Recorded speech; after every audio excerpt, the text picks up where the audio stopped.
Du sport à la science, à présent la fête de la science, c'est jusqu'au 14 octobre, on en parle avec nos invités, nous allons voir les rendez-vous à ne pas manquer sur Saint-Quentin-en-Yvelines notamment.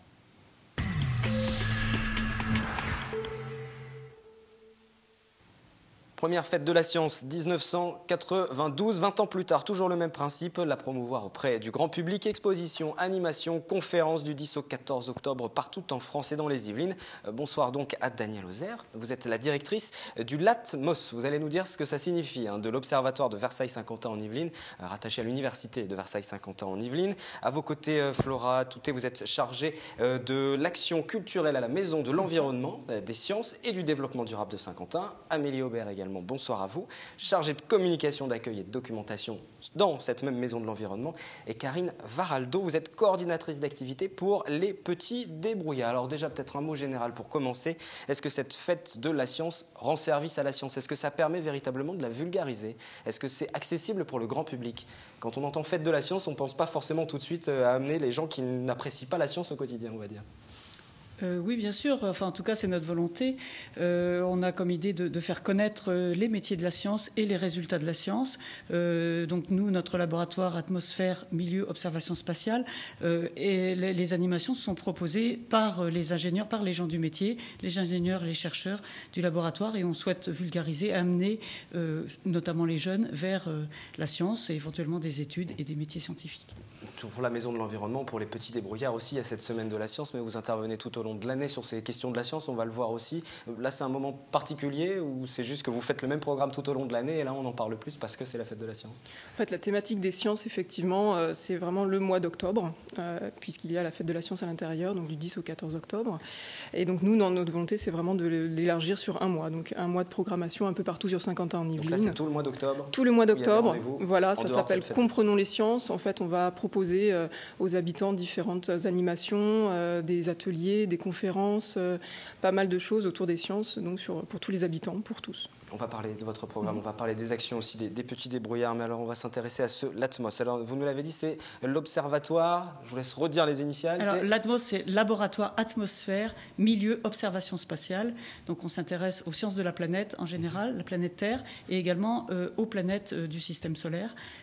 Donc principalement, pour la Terre, c'est l'atmosphère, le climat, et pour les planètes, c'est découvrir, explorer les planètes du système solaire dont on ne connaît pas encore tout. Et on y fait quoi concrètement? Alors on y fait quoi? On développe, on propose, on conçoit, on développe des instruments, et c'est ça qu'on pourra voir chez nous dans les journées, dans ces journées de la science. On développe des instruments pour mesurer, par exemple, les caractéristiques des nuages sur la Terre, ou la précipitation, ou la composition de l'atmosphère sur Terre comme autour des planètes. Et donc on peut y voir les instruments qu'on a développés et également le robot, enfin une maquette à échelle 1 du robot qui a été envoyé sur Mars, sur la planète Mars au mois d'août dernier, qui embarque un des instruments qui a été développé chez nous. On va voir quelques images justement pendant qu'on parle de ce fameux robot. Alors c'est pas le robot qui est parti sur Mars. Non, c'est sa maquette parce qu'on ne peut pas le rapporter pour l'instant. Donc ce sera possible de le découvrir lors des portes ouvertes du côté de l'OVSQ le dimanche 14 octobre de 10h à 18h. Vous allez accueillir le grand public, les familles qui vont venir.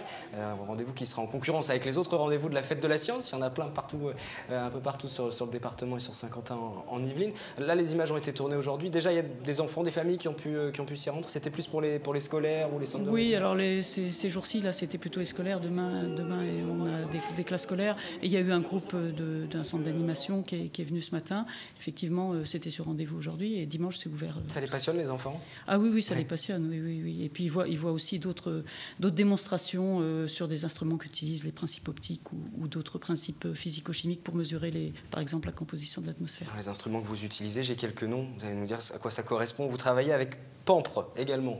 Oui, c'est quoi PAMPRE? PAMPRE, c'est une sorte de réacteur qui permet de simuler des atmosphères telles qu'on les retrouve dans des planètes, en particulier Titan, qui est un satellite de Saturne. Donc c'est un des satellites du système solaire. Et on y fabrique des atmosphères telles qu'on peut rencontrer sur sur les planètes pour essayer de comprendre comment se sont générées, par exemple, les petites particules qu'on trouve en suspension dans l'atmosphère, qu'on appelle des aérosols, et essayer de comprendre leur composition et comment ils se sont formés. Il y a beaucoup de choses derrière ce simple nom, Pampre. Il y en a d'autres, hein, Picard, SAM, CIPCAV. Alors pour connaître tout ça, il faudra se rendre aux portes ouvertes et vous allez expliquer comment cela fonctionne. Voilà, il y aura des ateliers, les visiteurs pourront choisir ce qu'ils souhaitent voir. Et ça crée véritablement des vocations? Vous pensez que dans quelques années, les jeunes, par exemple, cet après-midi qui sont venus vous voir, vous pourrez les retrouver? J'espère. Tout le monde n'est pas non plus destiné à faire des sciences physiques, mais on espère intéresser au métier et aux résultats aussi, bien entendu. Vous avez évoqué Mars avec cette maquette du robot qui est parti sur Mars, qu'on peut découvrir. Rêveriez-vous d'habiter sur Mars? C'est l'une de nos questions du jour. On vous écoute. Non, ça ne m'intéresse pas. Non, pas du tout. Enquête spatiale, tout ça? Non, pas du tout. Non. Je suis bien sur Terre, quoi. Je pense que c'est plus intéressant de visiter la Terre que Mars. Pour moi, c'est de la pierre, quoi. Donc, Oh grand Dieu, si j'avais 20 ans, oui. Pourquoi pas? Sympa Mars. Il peut faire chaud un petit peu. Pour découvrir, par curiosité, je dirais. Ah oui. Pour voir la différence avec la Terre. Non, pas du tout. Bah oui, je suis très bien ici. Je rêve pas d'aller sur Mars. En tout cas, je rêverais bien de voir à quoi ça ressemble. Non, il n'y a pas d'arbres. Moi, j'aime les arbres, l'herbe, les fleurs. Donc, puis peut-être que les Martiens ne seraient pas à mon goût. Voilà. Ils sont comment les Martiens d'après vous? Je ne sais pas, un peu trop minéral pour moi. Sûrement pas. Pour quelle raison? Ça me paraît beaucoup trop loin. Et voilà, c'est très rationnel, forcément. Hein, voilà, c'est trop loin, Mars. Ça vous fait rêver, Mars? Parce qu'on parle de la science, on vulgarise la science ce soir. Ah oui, complètement. Oui. Mars, ça vous fait rêver. Alors du côté de la maison de l'environnement, du développement durable et des sciences également, parce qu'on le dit moins souvent, on dit souvent maison du développement durable, maison de l'environnement à Saint-Quentin-en-Yvelines, mais vous faites aussi des sciences et vous participez avec tout un mois d'activité, on va en parler, à cette fête de la science. Il y a des rendez-vous qui sont proposés dès aujourd'hui et jusqu'à ce week-end. Voilà, depuis le début du mois d'octobre et jusqu'à la fin, et entre autres effectivement pour le week-end à venir, puisque donc, les sciences, il y en a partout. Donc on essaye de les présenter autrement et surtout d'aller vers les gens, d'essayer de leur montrer un peu les sciences différemment, et surtout ce week-end, donc samedi et dimanche. Samedi, on va s'exporter, on va aller vers les gens, on va aller dans un lieu un peu inattendu et original qui est le centre commercial de Saint-Quentin-en-Yvelines, avec des animations toute la journée. Entre autres, des rencontres inédites et assez insolites avec des scientifiques. On propose aux gens de les rencontrer, de pouvoir leur poser des questions sur leur quotidien, leur métier, leur formation. Qu'est-ce que c'est que d'être scientifique aujourd'hui? Mais aussi des animations pour les enfants, avec des expériences, des manipulations, pour expliquer qu'est-ce que les sciences, et plus particulièrement les énergies renouvelables d'ailleurs, puisque la fête de la science a un thème qui sont les énergies renouvelables pour tous. Et puis également la Cité des métiers qui seront présents pour expliquer les différentes filières qu'il existe dans ces domaines-là, comment devenir scientifique aujourd'hui, quelles sont les différentes universités qui peuvent vous accueillir ou les formations. Donc toute une journée d'animation de 9h30 jusqu'à 19h. C'est accessible à tous. On sera en face des caisses du centre commercial. Voilà, donc rendez-vous samedi. Et ça se poursuit dimanche. Dimanche après-midi à la Maison de l'Environnement, de 14h à 18h, avec notre traditionnel village des sciences. Alors qu'est-ce qu'un village des sciences? C'est justement de présenter les différentes associations du territoire qui vont vous présenter leur métier ou leur passion. Donc on va avoir Magnitude 78 par exemple, qui vont vous parler d'astronomie. On va avoir Météo France qui va expliquer comment se forment les nuages, entre autres. On va avoir des associations comme la réserve naturelle également pour expliquer justement qu'est-ce qu'une migration pour les oiseaux, quelles énergies elles doivent trouver pour faire leur migration. Voilà, on a un certain nombre d'associations qui sont présentes, qu'on peut aller voir. Les enfants peuvent faire des animations, des manipulations, des expériences. À 15h, on a un conte qui s'appelle Vent d'hiver, là aussi pour les parents et les enfants. C'est sur réservation. Et puis on va finir cet après-midi-là avec des expériences participatives. On va proposer aux enfants de participer pour produire justement on va dire un moulin à eau avec des expériences un peu particulières et originales. Un programme très complet du côté de la maison de l'environnement, du développement durable et de la science. Voilà, j'aurais tout dit, j'aurais dit les trois fonctions de cette maison basée à Manille-les-Hameaux, à Saint-Quentin-en-Yvelines. Vous avez évoqué le rôle des associations qui vont participer avec vous justement. Est-ce que des fois ces associations se tournent vers vous justement? Est-ce que vous avez un un rapport avec les associations du bassin saint-quentinois? Pas encore, il faut dire que ça fait seulement 2 ans que nous sommes installés, un peu plus de 2 ans que nous sommes installés sur le site, mais oui, je pense que ce serait un partenariat à développer, c'est certain. Oui. Pour éventuellement créer ensuite des vocations. Alors on parlait de ces rendez-vous fêtes de la science, on va se projeter un petit peu sur les jours d'après, parce que c'est tout un mois complet que vous consacrez à la science. Voilà, le thème « Comprenons les sciences », ce n'est pas seulement la fête de la science, c'est aussi tout au long du mois d'octobre des propositions dans l'ensemble des équipements de Saint-Quentin-en-Yvelines, à la fois pour les enfants, pour les familles et pour les adultes. Donc pour les adultes, on a quelques propositions, notamment une conférence sur le scénario négawatt. Il s'agit en fait d'envisager la transition énergétique. Mais aussi un cabaret poélitique. Donc c'est une rencontre entre un scientifique, un journaliste, un poète et un philosophe qui vont parler ensemble du thème des énergies. Et au niveau du public familial, tout au long du mois d'octobre, nous proposons dans les médiathèques des ateliers avec l'association des petits débrouillards et des contes, donc avec une conteuse qui s'appelle Isabelle Sauvage et qui parlera des énergies depuis l'origine de la Terre jusqu'à nos jours. Ça veut dire, je vous interromps, qu'on peut aborder la science par tous les moyens, par les contes, par tout à fait. Tout à fait. C'est l'objectif d'habituer les enfants. Et surtout les énergies. Le thème des énergies peut être abordé de différentes façons. Et enfin, on proposera également à la fin du mois d'octobre, donc à partir du 25 octobre jusqu'au 31 octobre, des ateliers pour les familles sur les énergies, donc à la fois les énergies renouvelables et les énergies non renouvelables. C'est une manière d'aborder différentes choses, notamment le réchauffement climatique et puis les économies d'énergie. Et enfin, nous terminerons le mois de la science par une proposition participative. Chaque habitant est invité à venir le 28 octobre à la Maison de l'Environnement pour présenter des inventions réalisées à partir des énergies renouvelables. Ça peut être par exemple une éolienne, un four solaire. On proposera également à chacun de participer à des ateliers pour réaliser des véhicules à énergie solaire, éolienne et hydraulique. La science, c'est facile finalement. Quand on vous entend parler, quand on entend les différents ateliers, ça peut paraître très compliqué d'approche, mais en fait c'est très simple, tout le monde peut s'y mettre. Vous avez évoqué l'association des petits débrouillards. Justement, vous allez participer à ces rendez-vous. On a aussi dit qu'on pouvait aborder la science par tous les moyens possibles. C'est ce que vous faites au quotidien avec les petits débrouillards? Tout à fait, ouais. Nous, on est vraiment sur ce qu'on appelle la démarche expérimentale. C'est-à-dire que l'enfant va... Il faut réaliser, pas de cours magistraux. Pas de cours magistraux, surtout pas. Et donc l'enfant va réaliser lui-même des constructions, des expériences, des manipulations. Donc on fait ça beaucoup avec du matériel, soit du matériel de récupération ou du matériel de la vie de tous les jours, pour qu'ensuite l'enfant puisse reproduire l'expérience chez lui, montrer à ses copains, montrer à sa famille, vraiment qu'il puisse partager. Voilà. Et qu'est-ce qui passionne le plus les enfants? Les questions qui vous posent le plus peut-être? C'est surtout on les pousse à se poser encore plus de questions. C'est vraiment là c'est ce qu'on fait, c'est vraiment que on préfère poser des questions que d'apporter des réponses. Les réponses, on les construit ensemble, on teste, on expérimente, voilà. Et toutes les questions, tous les sujets sont abordés? Toutes les questions, tous les sujets. Alors là, sur la fête de la science, on va travailler autour des énergies, donc la découverte des énergies, d'où elles viennent, qu'est-ce qu'elles peuvent permettre de faire, comment les énergies peuvent être transportées, transformées aussi.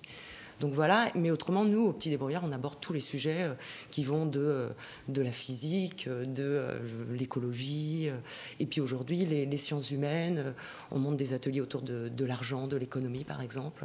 Alors, les Petits Débrouillards, c'est une association nationale, on ne l'a pas précisé au tout début, association nationale, il y a des antennes régionales et locales, comme ici, sur le secteur, sur le département. Elle existe depuis longtemps, cette antenne, sur le département? Alors, en Ile-de-France, l'association des Petits Débrouillards en Ile-de-France existe depuis une vingtaine d'années. Après, sur Saint-Quentin, je ne pourrais pas vous dire. Sur celle des Yvelines, je me tourne vers... On travaille depuis plusieurs années. Oui. On travaille déjà depuis l'ouverture quasiment de la Maison d'Environnement, donc je dirais 2005-2006. Voilà, à peu près. Et alors, cette association, comment elle fonctionne? Qui l'a fait fonctionner? Vous, on l'a bien compris, mais qui êtes-vous? Alors, qui on est? On est une association d'éducation populaire, pardon. Et donc, on est sur l'Île-de-France, on est une vingtaine de salariés. Et après, on travaille avec des animateurs scientifiques qu'on forme et puis qui après vont animer des ateliers, donc des ateliers réguliers dans des maisons de quartier, dans des centres de loisirs, des structures de proximité, des établissements scolaires aussi, et puis après sur des événementiels comme la Fête de la Science ou dans des villes qui montent des projets autour des sciences, on est là et puis on vient faire nos petites expériences et notre petite. Mais est-ce que tous les scientifiques peuvent parler de science aux enfants? Parce qu'il doit y avoir une Alors, manière de faire. Nous, les animateurs ne sont pas spécifiquement scientifiques, c'est vraiment des gens curieux d'abord. Et donc, qu'on forme à la démarche scientifique qui est comment on questionne notre environnement, ce qu'il y a autour de nous. Et donc après, les animateurs, on travaille avec plus de 200 animateurs sur la région d'Île-de-France, qui sont autant des étudiants. Alors, il y a tous les profils, beaucoup d'étudiants, parce que c'est souvent un premier travail, la première marche vers le travail, qui peuvent être des étudiants en sciences, mais qui peuvent être aussi des étudiants en arts plastiques, des étudiants en gestion, enfin vraiment, on trouve toutes sortes de profils. Merci à toutes les quatre d'être venues nous parler de cette fête de la science. Juste peut-être une dernière question, un mot en tout cas à propos de Serge Haroche, professeur au Collège de France, spécialiste de la mécanique quantique, qui est le 13e scientifique français à recevoir le Nobel de physique depuis la création du prix en 1901. Félicitations à lui. Est-ce que justement c'est fréquent, 13 scientifiques français qui reçoivent ce prix en physique? On est très fort en France?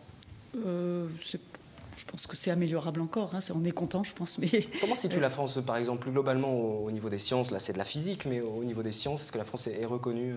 Oui, il y a une bonne place, grâce à ces prix Nobel, entre autres, mais il y a une forte reconnaissance de la science en général et de la physique en particulier. Et puis ça va forcément s'améliorer. La fête de la science va amener de nouveaux enfants qui vont devenir grands à travailler dans les domaines de la science. Merci donc à toutes les quatre. Le programme complet est sur vos sites internet respectifs qui se sont affichés. Et puis si vous voulez revoir également cet entretien, n'oubliez pas notre site internet et aussi prochaine rediffusion de cette émission 19h, 22h30 et minuit. Il est 18h30 si vous nous suivez en direct. On va à présent parler culture dans un instant. Donc là, on n'a pas du tout le même type de comportement. On a un comportement très émissif. Là, c'est une toiture qui émet beaucoup, alors que là, on a une toiture qui réfléchit beaucoup. On va pouvoir, grâce à cet outil-là, voir plusieurs niveaux de couleurs qui vont aller du bleu très clair au rouge très foncé. Et en fait, donc, le bleu va plutôt correspondre à des déperditions faibles et le rouge à des déperditions importantes. Malgré tout, il y a un certain niveau d'interprétation qui va être difficile à effectuer par rapport à certaines natures de toitures, telles que les toitures en zinc. C'est une première dans l'agglomération de Saint-Quentin en Yvelines. Les habitants peuvent désormais connaître la déperdition d'énergie de leur toiture. Initiative prise dans le cadre de sa politique de développement durable. Les mesures ont été réalisées en hiver quand les habitations sont chauffées et partent en clair. Pour réaliser ces mesures, nous disposons d'un scanner infrarouge, un capteur qui nous permet de mesurer le rayonnement infrarouge des toitures, qui est intégré dans un avion bimoteur qui nous permet de voler la nuit à 500 mètres d'altitude au-dessus des zones urbaines. J'ai appris que les travaux qu'on avait faits récemment avaient servi à isoler la maison et qu'on avait un bon résultat en termes de déperdition de chaleur. Donc ça me conforte un petit peu dans ce qu'on a réalisé auparavant. Les Saint-Quentinois peuvent donc désormais s'informer sur l'isolation thermique de leur habitat. Des permanences sont organisées les 18 et 19 octobre à l'Agence locale de l'énergie. Libre à eux ensuite de se rapprocher d'un conseiller afin de trouver des solutions pour réduire leurs dépenses énergétiques.